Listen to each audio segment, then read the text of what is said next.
Thank you very much. We have finished the day. Today we had a process which was seamless with no major challenge reported. The process of performing postmortem ran hand in hand with the process of extracting material from DNA from the relatives of the deceased. A total of 9 families showed up and DNA was taken from them for the purpose of comparing to the missing persons.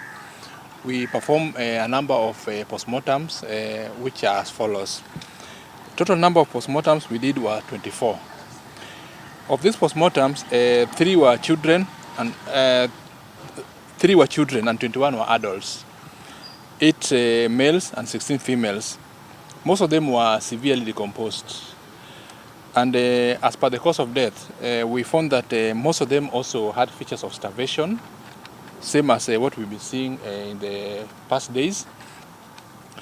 We found 2 who had head injuries, meaning that they had been injured to they died because of blunt trauma to the head. And then we found 1 lady who looked like she had delivered recently, and there were what looked like complication of delivery, which was bleeding, which you saw in the uterus. As you remember, there were some bodies which were still at Kilifi Hospital. They were brought here, 8 of them, which we are going to do autopsy on. So far, we have done autopsy of 100 bodies, and we are remaining with 11. This 11 is in addition to the 8 which are brought from Kilifi. So tomorrow we'll embark on the process of finishing up the 11 remaining bodies, so that after that we'll arrange to go back to the scene and start doing exhumation of the identified graves, so that now we can bring them and continue with the postmortem process. So that's all for today. Yes. Several people are still hanging in town. Yes. Looking for their loved ones. Yes. Some of them have information that their loved ones might be in here. Yes. Yes. Maybe they are in procedure for them to see their loved ones. Instead of them coming here so that they can.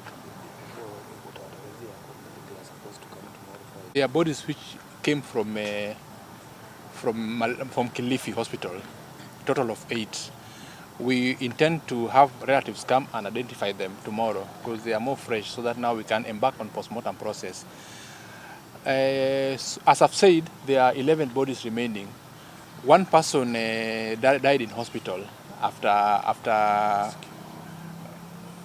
1 person died in hospital, so making that 9. There's 1 which we did not do autopsy on, which we'll do also tomorrow, one of the which were here. Then there's 1 who was also brought later on from the scene. That's why there are 11.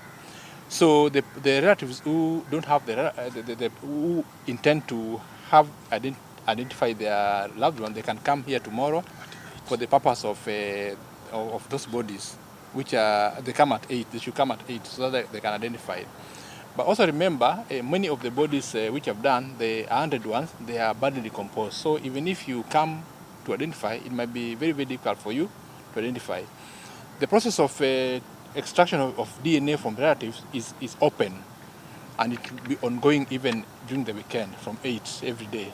So the persons who think that they have a missing person can still come to the center there so that the DNA can be taken from them. It's be better than having to go through 100 bodies which you cannot identify, then you just get traumatized and come out of there without having identified anybody. Yes. Yeah.